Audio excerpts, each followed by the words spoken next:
December 26 marks a day when the biggest natural disasters hit the region in 2004. Tragedy struck when a 9.1 magnitude quake off the coast of Aceh province opened a fault line deep beneath the Indian Ocean and triggered a wave as high as 17 meters, wiping some communities off the map in seconds. More than 200,000 people were killed when the Boxing Day tsunami hit Indonesia, Sri Lanka, Thailand, India, including Malaysia, where more than 60 civilians of our own perished. Now, my name is Amalina Kamal. Welcome to a special episode of Beyond the Headlines as we commemorate the tsunami disaster 19 years on.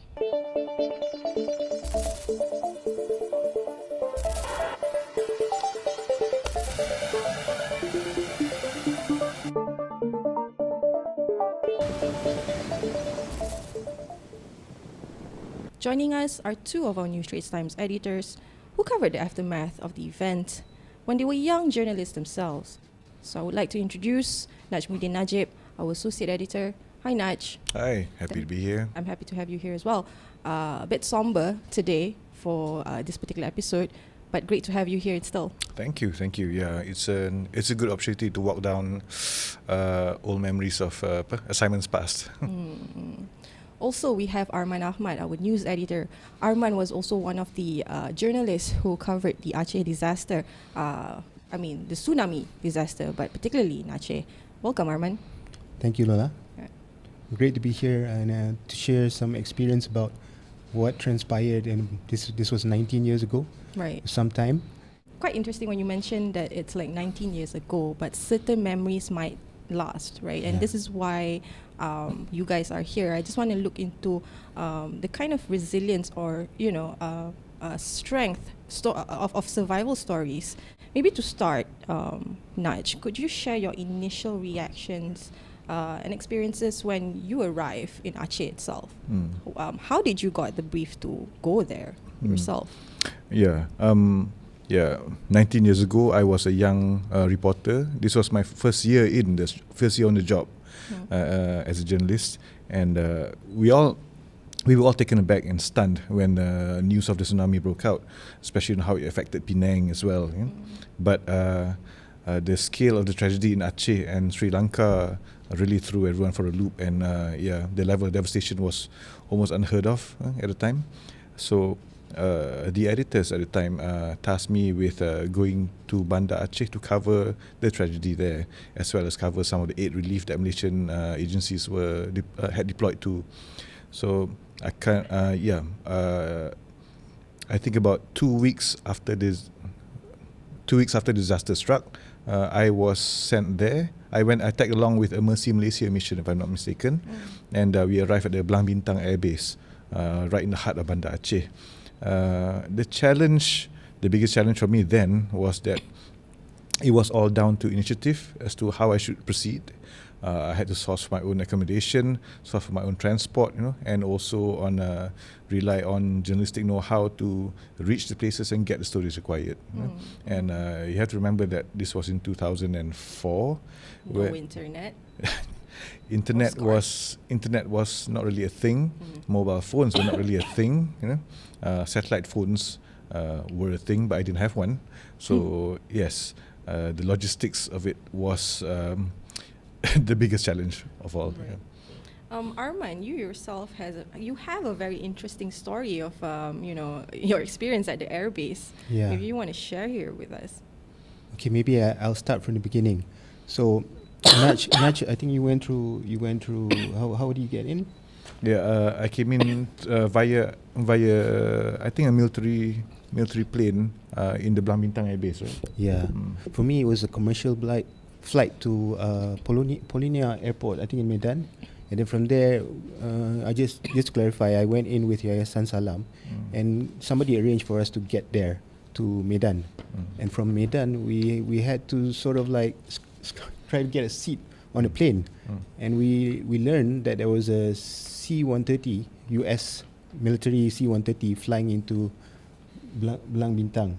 And we managed to negotiate for a seat on the aircraft. Right. Oh, so I mean, both of you actually went with relief aids. I mean, under their missions basically. Yeah. So, but for you, Arman, you had to actually beg for a seat. We didn't beg. It was actually, they were very keen to assist us. I see. So it was either, basically the airport was full of aid workers, journalists, and basically military as well. Indonesian military. Later on, there were military from so many countries, and the airbase was really, there was a Russian illusion there, and it was amazing how busy it was. And yeah. Okay. I mean, I just want to understand. Is that the first time you have such view of an airstrip being a base for relief aid and, and disaster? For me, it was a culture shock, to be honest, because I didn't have accommodation, so I brought along a tent. Which I just found some dry ground and just set up a tent, and it was walking distance to the military, our military punya camping site as well. So I relied on them for food, So they had the best food. The Singaporeans had the best internet. So I plucked whatever I could from the various army supplies, and I think when Arman arrived a few days later, that's when we pulled our resources together, and we managed to find some accommodation in town. Yeah. I think it was this really rickety shop house, next to a shop, next to a makan place. Yeah, there was a eatery, some kind of eatery there. Yeah. Yeah. So everything was like thinking on your feet of sorts. Yes, definitely. see. But I think that's that. As a journalist, that provided a great training ground on how resilient you have to be, how intuitive, and how you have to think on your feet with regards to problem solving. And because a lot of times it's just left up to you as to how you make the best of a certain situation. Right. Making the best of certain situations. During your time there, did you ever come across stories or people who were actually trying to just get by day to day without understanding, what had happened? Because nobody in that region knew what tsunami was or what just happened. But of course, for someone who's outside looking in, we digest that information very easily. But when you're on ground zero, you don't get that kind of, information share. That's true. Just to recap, the accommodation that we were living in was in town itself, and when you on the way towards the accommodation itself, you could actually watch or witness scenes of the disaster. For example, there was a giant fishing boat that was in the middle of town that the wave had dragged in. Right. Yeah, and you can't help but gape and stare, like, how on earth did this thing land up here? Right. And when I got there, when we got to that house that we were staying in, we went. I think it wasn't long before we went to makan next door. We were talking to the owner of the shop again. So like, how the situation was and all that, and he was telling us that the area in front of your house was actually used as a place to lay down the bodies that they had recovered, and so basically they collected all the bodies from various parts, put it there before bringing it for burial elsewhere. So we were like, okay, all right, that's where we are now. There was so much devastation and there was so many death that no matter where you went, there was a story about, as journalists, you're looking for stories. And this was like everybody had a story to tell. So I had I encountered so many people who had stories of how they survived, and of course there was the sad stories of how their families perished. And I guess one of the stories I think Naj recalls as well. One of the stories that stuck to my mind was how a community actually saved one of their babies by. A whole family saved their baby by climbing into a mosque, the dome of a mosque, and placing the baby on the beams in the mosque as the water rose. Yeah, and we met that baby in somewhere at one of the camps, and we also met her aunt actually. Her aunt's name was, I think, Haryati Arman Shah, and she was I think she was a teacher, and she was one of the only survivors of. Around there, and I think the baby belonged to her sister, and I guess she took over and took care of the baby. So it was amazing how, as the water rose, the whole community placed the baby in the dome of the mosque, and the baby survived, even though the water went up quite high.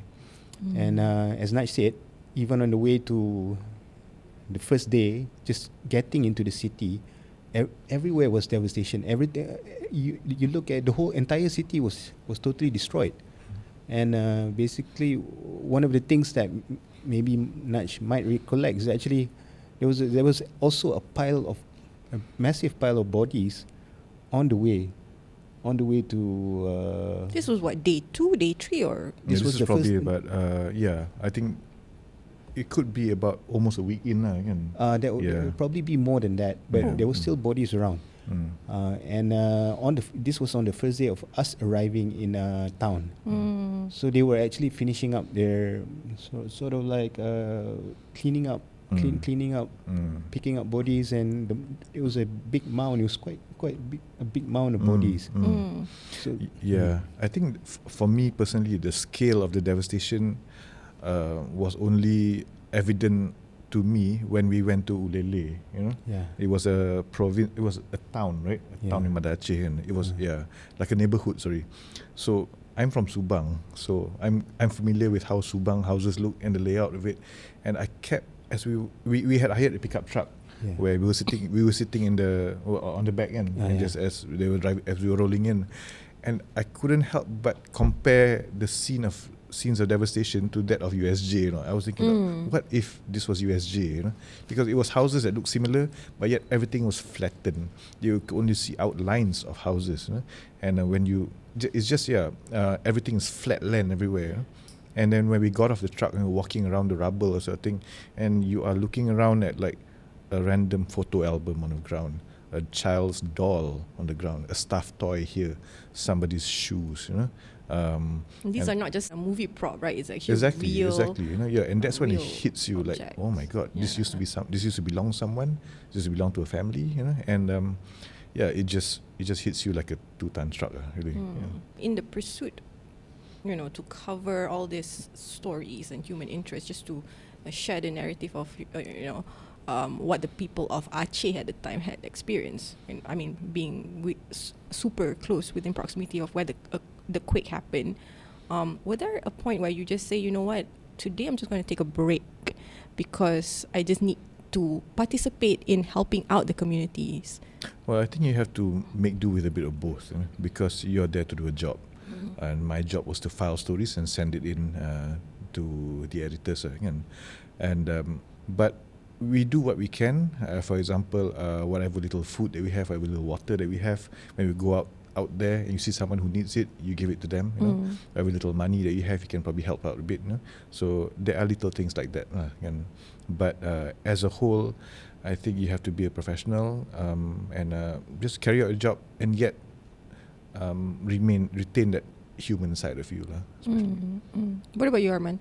On 1/8 delivery, we actually encountered a mosque dome right in the middle of the road.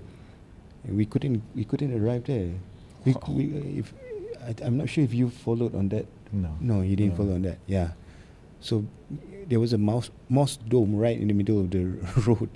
Yeah, it was pretty intense. I mean, that's not just one of I suppose not all the tila, because you just mentioned a cargo ship can also be right smack in the middle of the town. So I mean, earlier on I was mentioning the quake actually triggered like a 17-meter wave. I don't want to even say this as a fun fact, but I actually visited Aceh about 2-3 years back. Oh wow. Previously, just to understand what the whole situation is, because of course when you talk about Aceh, the thing that comes to mind is tsunami. And yes, it's part of their daily, I suppose, I won't say culture, but identity now. But they're making it as a CSR. For instance, they set up this particular museum in which tells the people how the people of Aceh, tells visitors how the people of Aceh actually experienced tsunami. So there's this tsunami museum where the entrance of it was quite, theatrical in a way whereby it's just a hollow hall, Mm. 17 meters tall, Okay, to with reflect the audio wave, echo. right, Yes, to right. reflect how big the wave was when it came. Mm. So, and also with that, they actually pushed for their local communities to tell about tsunami and educate visitors about tsunami, more of like, what you should do in this situation. But of course, there's this saying where when you plan, the creator plans, right? So there's also another level of, learning that they're trying to push to visitors, is that when you're in that situation, everything is about survival. Just now you mentioned about your story where about the baby being saved. This story actually encapsulates the fragility of life and the strength of human condition. Do you see that happening out, like when you return to Aceh? Oh, Oh, you went back to Aceh again, right? yeah, I went back a few times to Aceh. I think in total, I think I went maybe about 3 or more times. Oh, wow. Okay, just to share, maybe because we were actually in our 20s when we went there, and we were Right. pretty much sheltered, and we were new on the job, and I was actually still a cadet journalist at the time. Basically, what happened was when we arrived there, as I said, it was pretty much flying by the seats of our pants, and there was a lot of things that we never seen before. We actually, I did cover some crime stories, so I've seen some bodies as on assignment, but I never saw bodies on that scale. And one of the things that was actually surprising was how fast they rebounded from this from Exactly the that, yeah. disaster. And I remember I went to this place. It was a supermarket named Pantai Perak, and I came to know the guy who actually was the son of the owner, something like that. And they were actually bringing in mineral water bottles by the hundreds and actually selling it to the local community. And the fact that they opened up their shop in such a short time was quite incredible. 10 years later, I visited Aceh again, and Pantai Perak had grown. They were making millions per annum. Rupiah or ringgit? I think it was in ringgit. Okay. Yeah, converted was pretty substantial, and they had many more chains, and they were quite prosperous. And there were other stories of how these Aceh people really they're very resilient people, and they actually just carried on with life. We actually sent out, because I brought a satellite unit. And the satellite unit, for some reason in those days, it didn't work properly. The This battery was during your report. I mean, when you were there doing your first trip, right? during the first trip. Okay. We brought this very heavy unit. It was maybe a couple of kilos. It was a massive thing. And then we learned that we couldn't use it. We couldn't turn it on. The battery had failed. So we found an internet cafe. Yeah. It was an internet cafe. Internet cafe in those days. This was 2000. In the 2000s, and they somehow managed to rig something and get on the internet. Yeah, it was called a wartel. A wartel, Oh. yeah. Warung telephone. Warung telephone. So say you go there, you bring your laptop, you plug it in, you get internet, and you work as fast as possible because you don't want to rack Yeah. up too high a charge, And after that, you gotta use the international call to call your editor. I've sent the story. Have you got it yet? Yeah. Because you don't have that much money to go with you in the end. Right. Yeah. Yeah. Absolutely. But yeah, to your question on the resilience of the Acehnese people, and how they heal, basically. and how they heal. Yeah. In the first place, what struck me the most at the time when I was there, in the wake of all this tragedy, was how they didn't want to burden others. They would basically look for. This was my personal experience. They would look for foreigners maybe, and they knew that I was a foreigner. They would come up to me voluntarily and tell me about what happened to them. I remember this man. I was sitting down somewhere writing, taking notes down, and this man just came up to me and asked me where I was from, and I said I was from Malaysia. He said, "Are you with the media or a relief agency?" I was media. "Oh, can I tell you my story?" I'm like, "Sure, go on." He said, it's not, no, they didn't say tsunami, they said ombak besar, right? He said he was in his home with his family when the wave struck, and he lost 16 of his family members. You know? He said the water just just crashed over them, and there was just blackness. He couldn't see anything until he saw a point of light, because he saw a piece of he saw a cupboard above him, that was floating in the water, and when it moved, the ray of light shone down, and that's when he knew that was the way up. So he swam up. But when he made it to safety, and after everything was done, he had lost his wife, all his children, his relatives who lived next door, and all that, 16 in total. But it was amazing that he did not cry, his voice did not break when he was telling the story, So I was puzzled as to how this man could maintain such an emotional dignity, when you're telling such a heart-wrenching story, right? So when I got back to our accommodations, then I was lepaking at the restaurant next door, and talking to this the proprietor who's from Aceh lah. I was asking him, why is that normal behavior? Is that normal Right. normal You were reaction? trying to rationalize what you just observed. And he said, no, well, I wouldn't put it past our people, because we don't want to burden others with our stories. We know you too have lost something, and I've lost something, so why would I want to share my story with you and burden you with this? I'll tell somebody else. Yeah, most of them actually lost a lot of family members, but they were pretty much resilient, and they didn't really talk about things. I saw how they actually managed to actually help one another. And when the family units broke down, they made friends. Some people made friends with strangers, and they sort of like came together just to because a lot of the community that they were living in were broken down, and it was pretty interesting for us to see that. Right. I just want to also, bring to your attention that the tsunami disaster, the first year, people were trying to understand what it was. And the following year, it's more about disaster response.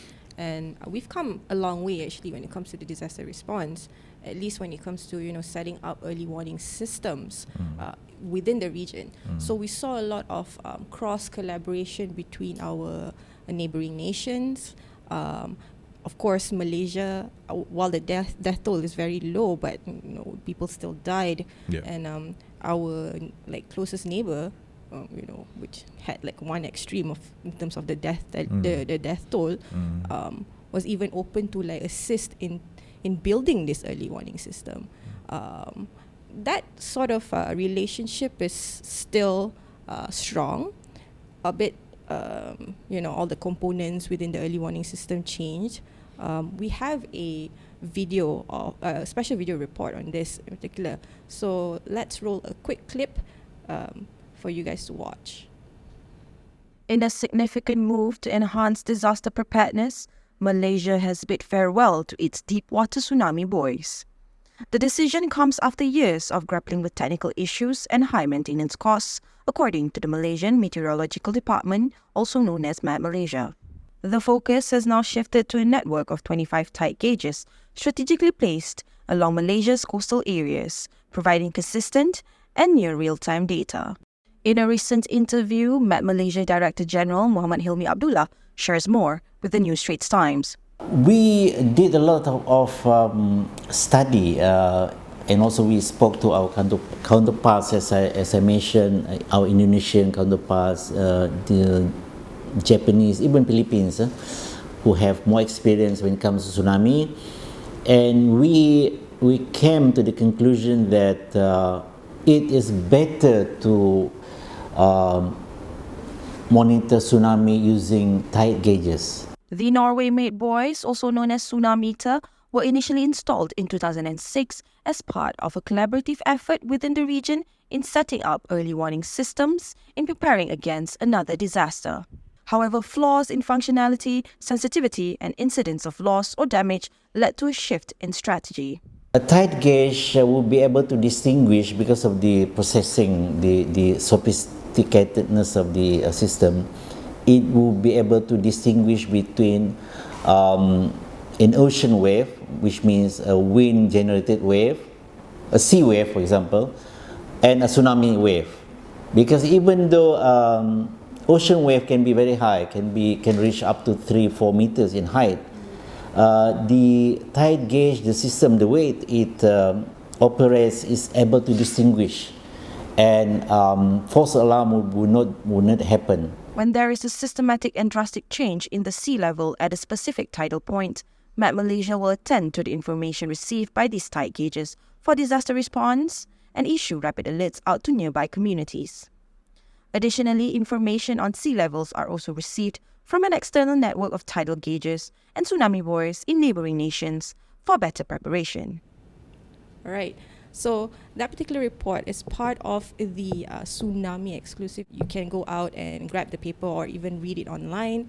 I just want to bring back the discussion to, our guests here today, both Arman and Naj, who, had first-hand account in dealing with the devastation after the tsunami hit Aceh province. I want to understand this first. Did you guys ever went outside of Aceh? Oh yeah, of course. Because my coverage of Aceh was, the first one was shortly after disaster struck. I came back to Malaysia, I think 3 weeks later. And then I think after in the span of like a week or two, I secured, the paper, the Malay Mail at the time, where I was working for, secured an invitation from the United States Army to provide coverage of their rescue efforts in Aceh. So what I did was I hitched a ride on a US Army aircraft. We landed. You can say that, man. Like, it's so casually. It's an experience. Yeah. But we did a carrier landing. We landed on the aircraft carrier USS Abraham Lincoln, and I was based there for I think about 4 or 5 days. So every day, I think I spoke with their CEO, and he asked me whether I could speak Indonesian. I said I can speak Malay, but I suppose it's close enough. He's like, yeah, close enough. Okay, let's go. So what they did was every day, every morning, they would fly supply missions on their, was it Seahawks? The Seahawks helicopters. So I would jump on, we'd load the helicopter with mineral water lah, Indomie lah, all the biscuits and sort of thing, and they would identify areas which need help. So we'd fly over there, they'd land the helicopter, say, in the middle of the road. The locals would come out and tell them what they needed. And on many occasions, there were times when they, I had to serve as an interpreter of sorts, like, what do you need, what's going on. So there are several occasions where they're like, okay, we have somebody hurt, we have somebody who broke a leg, we have somebody who's, who had broken an arm or like in severe pain, and so they bring this person out, and put it on a helicopter and bring it back to base for medical attention. And that was one of the most enduring memories of relief efforts I have . Did any of you saw any other international relief team coming in that was more prominent than the US Army, or even ones that is within the region? I was told that Turkey also sent out a lot of, such a big... it was such a massive operation. I think I think Arman can attest to this. At the Belang Bintang Air Base alone, there was like scores of like army personnel and relief agencies from all around the world, because that was how big the scale of the tragedy was. But I must say that the Malaysian Army, you must give them credit for their efficiency, for their ability to mobilize aid, for their ability to distribute aid to needed areas. And we had a lot of help from them with regards to moving around and mapping out coordinates and where to go and stuff like that. Yeah. No, that's not the first time that our army has actually sent out that kind of, team, right? Aid team. In the Middle East, of course, like Sudan and all that. So, it's nice to see how we would respond to a disaster quite swiftly as well, especially within the region, Okay. Still on that, I just want to understand, because in years past, the disaster or the memory of the disaster is still there, but geopolitical disputes grow and grow and grow, right? And I don't know if does it take another natural disaster, not that I'm calling for it, for us to actually come together to see each other as humans. Okay, maybe I can answer that. It's a very interesting story about Aceh. Aceh was riddled with 30 years of conflict before the tsunami occurred, and pretty much after almost immediately after the tsunami, they pretty much opened up the doors to the entire world, and they managed to get the JAM managed to actually seal a peace treaty with the Indonesian government, and that actually ended 30 years of conflict in which a lot of people died, a lot of people suffered, and the economy suffered. I think unemployment went all the way up to 9%, and after the tsunami, it was pretty much an awakening for Aceh. They still, I think maybe they're still struggling with economic development, but it did help them to actually resolve the conflict, the conflict that the region had with the Indonesian government. In a way, I think it helped them in a way to actually move reconcile as well. Yeah. No, yeah, it's regrettable that it required a tragedy to have opposing factions close the gap, man. But I suppose it's just part of the human condition where, when the going gets tough, you tend to band together and work towards a common solution. And I think, like what Arman said, Aceh is reflective of that. Yeah. And as you said, when you visited the museum, the tsunami museum, if I'm not mistaken, 54 countries actually banded together to build that museum. So there was a lot of foreign aid that went into Aceh as well. Do they think that they took the aid for granted? Only because there's a lot of public pressure that came after the tsunami, particularly looking at how the cultural how do I say this, identities have shifted. Now they're very focused on upholding the hudud law and all that, right? Look at how they are going against the Western ideals of what human rights is. When in fact, actually, when you go to Aceh, I'm just speaking on behalf of whoever's been to Aceh, they're actually very nice people. They're actually very welcoming, and they're very open to tell their culture to you, to share their culture to you. So I just want to understand this, like, how can we be more empathetic towards Acehnese, or even towards any other nation that don't have a proper space to tell their stories separately from a disaster that struck them. I guess the tsunami is pretty much linked to the Aceh identity today. If you speak to anyone around the world, they know the Aceh because of the tsunami. So it's pretty much intertwined together. But I think the Aceh people have always been very Islamic people compared to the rest of Indonesia. I think it's called Serambi Mekah. Serambi Mekah, and pretty much they've always been a bit more Islamic. And but if you go to Aceh today, it's pretty much open. There's a lot of tourism occurring. Oh yeah, get their coffee. They're really good with their coffee. Definitely.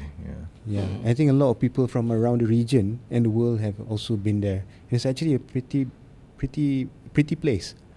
It has there's some places to visit, very interesting places to visit. So there are it has a lot going for it now. I also see that you brought a scrapbook. Is that from your trip?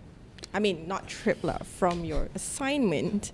Yeah, actually, I brought some photos. Okay, maybe you can, I suppose, identify one or two photos from the scrapbook. Yeah. And then maybe show to our audience and just tell a story behind it. Okay. That's gonna be okay, take your let's time. find the masjid. Okay. I think we should go to Ulele, because Ulele is where there's some elephants here. Yeah, I don't know where they brought any elephants into actually. Can you take it out? Is it okay to take it out? I think it's pretty much stuck there. All right. Okay. Yeah. So tell us a story behind that. This was pretty random actually. We were just actually traveling around, and then we saw them using elephants to actually clear out debris. Yeah, because I think all the heavy machinery and trucks and lorries were basically deployed elsewhere. So they used whatever resources they had at hand. And in this case, it was worker elephants. So they just used elephants to pull debris away. Understand? It was fascinating to see the resilience and innovative nature of the people there, to use whatever they had on hand to achieve the job. Okay, actually we have some photos of Ulele, and this is the mosque. I think, if I'm not mistaken, this is where the baby survived. Is that Kampung Lampung? Is it Lampulong? The Ulele is a jetty, right? Ulele is actually a seaside. I see. Right. So this mosque was pretty much the only building that survived the Kampung waves. Lampung, I think that the Right. only mosque that stood, and everything was flattened. Right. Yeah, the Could be right. Yeah. situation in Ulele was pretty dramatic because at first I didn't realize when we arrived there, and I think there was a local that brought us there, right? And we arrived there. At first, it didn't click in my mind that this used to be. It was pretty much a dense housing area, and I didn't realize because I was sort of like walking around, and then I was looking at the beach, and then after that, Yeah, and the debris was sort of like the blends debris into each other it was after a just while, flat. right? Yeah. It was clear. There were no signs of life. Or at least history of it before. It was You never would have think if you didn't know that a tsunami hit that, you would think that it was just like that. It was Yeah. just buried. Yeah, like that. I thought it was the thing that made me realize that this was a residential area was the toilets, because they had squatting toilets, and the squatting toilets were intact the way they were. There were no walls. The walls, there's only just lines On the ground, on the yeah. ground where the walls were, Yeah. and it was like it was clear. It was like a beach, pretty much clear. And it was that was when it clicked. Yeah, I think it was in Ulele also where we saw this the Indonesian army guys uncovering the bodies. Yeah, right? it was true. Oh, that was Sorry, what? Could you repeat that? no. I think we were on a pickup truck, right? They were driving around, and we saw a group of people in military fatigues digging or something. So we just drove closer to check out what was going on, and it was the Indonesian army guys. So they were digging up bodies. Which had been trapped under debris and piling them together. So that became evident the closer we got, because the stench was unmistakable. And after about 2 weeks, the bodies were just ripening, I suppose. So we got closer to them, and they saw us. So they were waving us, "Hey, come closer," or something. So we got there, and we walked over there, and they were doing this, air, and they wanted water. So yeah, I think I had like a bottle of mineral water, a large one. So I wanted to give it to him, to give it to the guy, and the guy had gloves, on his hand, but then it was oozing yellow from bodily fluids. Yeah, like that, and then he saw my hesitancy. Like, he was like, "Oh, okay, man, just stick it in the crook of my arm." Like, okay, yeah. So yeah, those are some of the things that stay with you, I mean, there were a lot of body bags everywhere, and Right. there was excess of body bags. So people were using body bags for lots of things. They were actually Yeah. Like the army guys, I think that was when we spoke to them as well. Like, okay, so these are not the first bodies you've dug out, right? I said nope. There were others that had basically gone to rigor mortis. Yeah.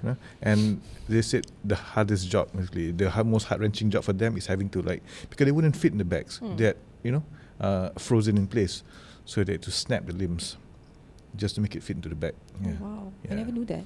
Yeah, and I asked one of the soldiers, what was the one scene that stuck in your mind? And he said it was not too far away from where he was.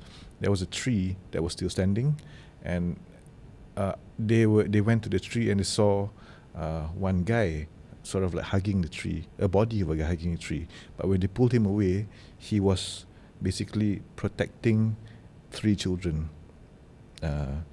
So all 3, there were 4 of them around the tree, and he was the one that was like hugging them together against the tree. Yeah, and he said, he couldn't sleep after that. What about you, Arman? Were there any stories or situations that you come across that really stuck to you until today? I guess I think I was with Naj when we went to Ulele, and that was pretty much encompass what situation was. The bodies the bodies were pretty. There was some time that had passed since the tsunami, and the bodies were in bad shape. Yeah, that was one of the graphic situations. But also the pile of bodies that that we saw. You see, what happened was there was a lot of people that came out from outside of Aceh, and they came in. And, some of them brought, they were moving around in trucks, big sort of, I don't know what is, like sand trucks. Those big, maybe 3-ton trucks. And they actually used them to carry the bodies and actually pile them into collection areas where they had massive graves. It's just they dug holes in the ground and they put mass graves. You just became immune to the scene of like lorries carrying bodies, bodies by the side of roads, bodies by the side of like graves, waiting to be buried. You just, after a while, it just became part of the scenery again. It's terrible to say it, but after a while you got used to it. But what I did not get used to, what was a sharp pain in my heart was this incident where I think this was after Arman went back. He went back I think about 2 weeks after, right? Yeah. And I stayed there for another week because I was supposed to cover Hari Raya Haji and what it meant for the people there following the tsunami tragedy. And so did they ever celebrate that? Well, I did Adha prayers in one of the mosques there, and the Imam read out the khutbah, and everybody cried. It was a very emotional moment.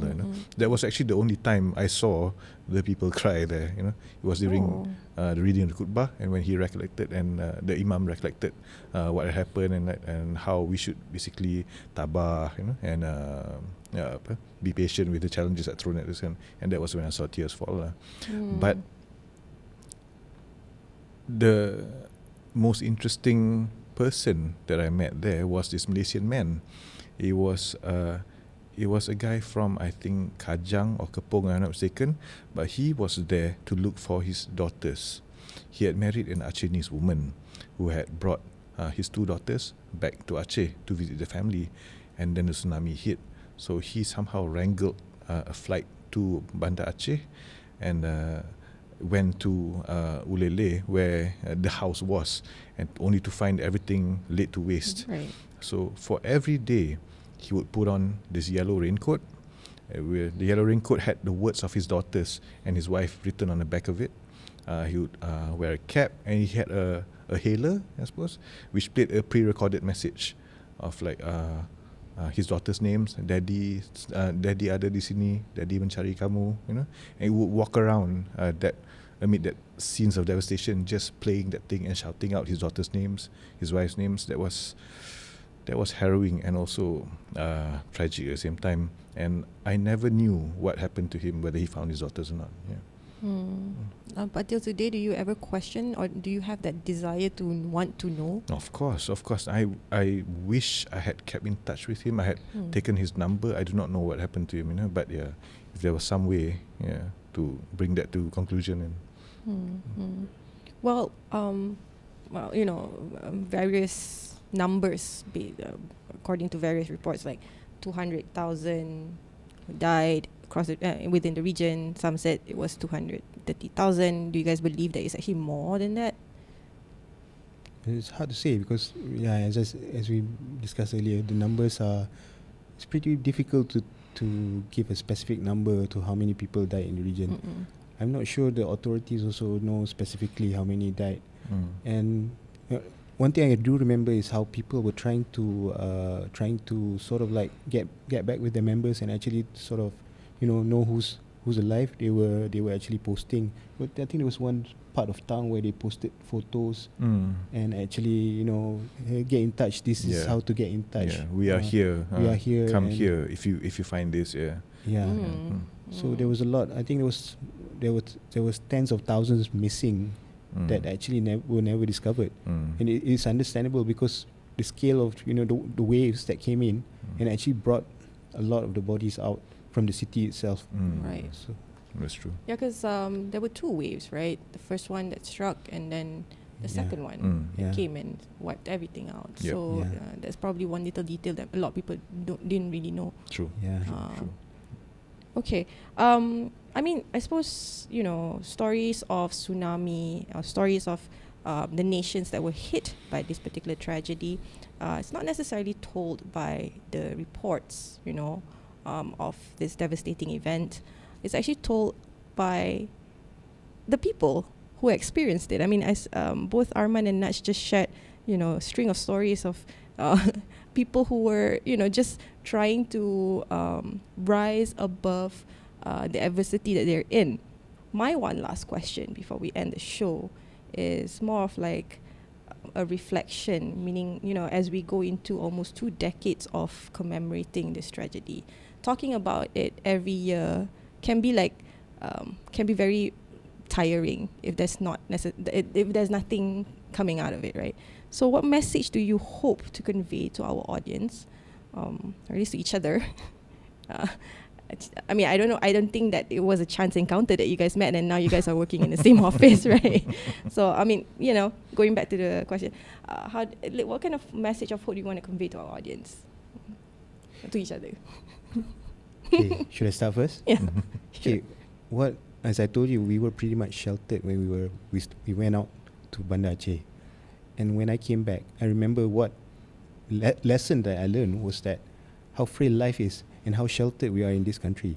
We live a pretty safe life in this country where as we discussed earlier, there were actually the Southeast Asian quake, they call it, is actually since in modern times, since 1950, probably the 4th biggest disaster in terms of lives lost. But human life is pretty frail, and there's a lot of disasters out there.